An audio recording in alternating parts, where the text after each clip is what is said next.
આખી આવાજ ન્યૂઝ ચેનલમાં આપનું સ્વાગત છે। ડભોઈના શેકોવાડા ગામે આખી કેનાલ જ ગાયબ કરી દેતા બિલ્ડરો બેફામ બનેલા। બૈતુલ નૂર સિટીના બિલ્ડરોનું પરાક્રમ। ડભોઈ તાલુકાના કોંડેલા પાસે આવેલા શેકોવાડા મુકામે બિલ્ડરો દ્વારા આખી કેનાલ જ ગાયબ કરી જમીનને સમતળ કરી સાઇટ ઊભી કરી દેવામાં આવી છે। બૈતુલ નૂર સિટીમાં અંદાજે 500 થી 600 વધુ પ્લોટોનું આયોજન કરવામાં આવેલ છે। આ સોસાયટીના મધ્યમાંથી પોતાની સાઇટમાંથી કેનાલ પસાર થતી હોવાની આ બિલ્ડરો દ્વારા આખી કેનાલ જ વચ્ચેથી તોડી જમીન સમથળ કરી દેવામાં આવેલ છે। આ બાબતે સ્થાનિકોએ બિલ્ડરોની કાર્ય મંત્રાવતી વિશે જણાવવામાં કહેલ કે ખેડૂતોને કેનાલ નહીં મળે તો ચાલશે, પરંતુ અમને જગ્યા સમથળ જોઈએ જેવી આ બિલ્ડરો માનસિકતા ધરાવે છે। આ બાબતની જાણ થતાં વિસ્તારના જિલ્લા પંચાયત સદસ્ય ભાવેશભાઈ પટેલને તથા તેઓના દ્વારા બાબતે સત્તાધીશોનું ધ્યાન દોરેલ હોવાની માહિતી પ્રાપ્ત થઈ છે। રિપોર્ટ રફીક મંસૂરી। ડભોઈ તાલુકાના મલ્હારપુરા ગામના ખેડૂતો દ્વારા એક પ્રશ્ન મારા ધ્યાને લાવવામાં આવ્યો હતો। જે પ્રશ્ન હતો કે બૈતુલ નૂર સિટી જે મલ્હારપુરા અને શેગુવાડા ગામના વચ્ચે બની રહી છે, 400-500 જેટલા પ્લોટ બિલ્ડરો દ્વારા પાડવામાં આવે છે। તેની અંદરથી એક માઇનર કેનાલ પસાર થતી હતી, શેગુવાડા તરફથી મલ્હારપુરા બાજુ જતી હતી। એ આખી કેનાલ તોડી નાખીને એમના પોતાના બિલ્ડરોના આર્થિક ફાયદા માટે એ લોકોએ તોડી નાખી, અંડરગ્રાઉન્ડ પાઇપ નાખવામાં આવી અને એની ઉપર રસ્તા કરીને પ્લોટ બગીચા બનાવવામાં આવ્યા।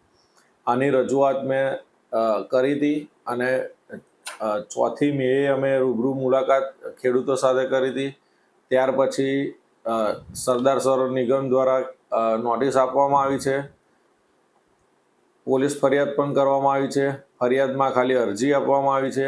આ વિષયનું ધ્યાન ધારાસભ્યને દોરવામાં આવ્યું હતું। ધારાસભ્યશ્રીએ પણ કલેક્ટરમાં આની રજૂઆત કરી છે। ધારાસભ્યની રજૂઆતને પગલે અત્યારે બિલ્ડરો દ્વારા માટીકામ કરવામાં આવી રહ્યું છે, પરંતુ માટીકામની નીચે પાઇપો જે જૂની છે એવી ને એવી જ રાખવામાં આવી છે, તો કેનાલના નીચે પાઇપો હોતી નથી, એ દૂર કરવામાં આવે। ત્યારબાદ ઝડપથી એનું કામ કરવામાં આવે। અધિકારીઓને અમે મૌખિક પૂછ્યું તો એ લોકોએ એ જ જવાબ આપ્યો છે અધિકારીઓએ પણ, કે બિલ્ડરો દ્વારા એવું જણાવવામાં આવ્યું છે કે આવનારા 10 દિવસમાં અમે કેનાલ હતી એવી કમ્પ્લીટ કરીને આપીશું। પણ શું ખરેખર કાયદાનો કોઈને ડર રહ્યો નથી એવું લાગે છે। આખું સરકારી જગ્યા પર બાંધકામ કરવું, સરકારી જગ્યા પર પ્લોટ પાડવા, જો સરદાર સરોવર નિગમની જગ્યા હોય તો હું આપના મારફત અધિકારીઓને પણ કહું છું, તમે વિભાગના અધિકારી છો, એ સાચવવાની જવાબદારી તમારી છે। આમાં વિજિલન્સ તપાસ થવી જોઈએ। જેને પણ આ નુકસાન પહોંચાડ્યું છે એ કેનાલ રિપેર તો કરે, પરંતુ રિપેર થયા પછી એને દંડનીય જોગવાઈ સરકારમાં હોય તો એને દંડ પણ થવો જોઈએ, તો ફરી કોઈ બિલ્ડર આવું કરી ના શકે। આ તો ખેડૂતોને નુકસાન થવાની વાત છે। બિલ્ડરો આગળ પણ સરદાર સરોવર નિગમ દ્વારા 3 નોટિસ આપવામાં આવી છે। 6 મહિના પહેલાં પણ નોટિસ આપવામાં આવી હતી, પણ કોઈ પણ પ્રકારના પગલાં લીધા નથી બિલ્ડર દ્વારા। અધિકારીઓ ખાલી કાગળ પત્ર વ્યવહાર જ કર્યા કરે છે, બિલ્ડરે કંઈક કર્યું નથી। અધિકારીઓ પણ એવું માની રહ્યા છે કે બિલ્ડરની બહુ મોટી પહોંચ હશે। અને હું આપણા મારફત બિલ્ડરોને પણ કહું છું કે જે ખેડૂતોને તકલીફ પડતી હોય, મુશ્કેલી પડતી હોય, એને તમે નુકસાન ના કરશો। જે કેનાલ હતી એવી ફરી કરી આપો।